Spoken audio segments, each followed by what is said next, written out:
Приведените од Управата за јавни приходи, Државниот пазарен инспекторат се товарат за корупција, злоупотреби и фалсификати. Јавноста беше запознаена дека се водеше предистражна постапка за лица кои што беа вработени во Управата за јавни приходи, а поврзани на некој начин со Кочанскиот предмет, со тоа што во текот на минатиот ден и денеска се преземаат одредени действија, денеска се приведени нешто помалку, по моја информација, околу 10 лица и во моментот се вршат претреси на одредени локации.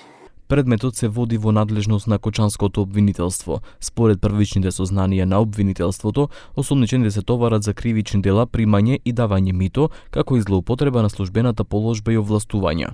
Дел од тие комуникации што беа презентирани во јавноста, дел се офатени, меѓутоа и дадена изјава од страна на обвинителството и од моја страна дека дел од тие електронски пораки и така натаму се дадени во судот, меѓутоа тоа само беше дел за тој предмет, тоа се поврзани и со овие лица.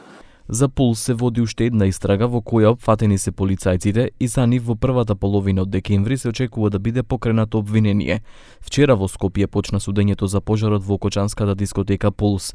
За најголемата трагедија во Семјава на 16 март изгорија 63 млади луѓе и деца, а над 200 беа повредени.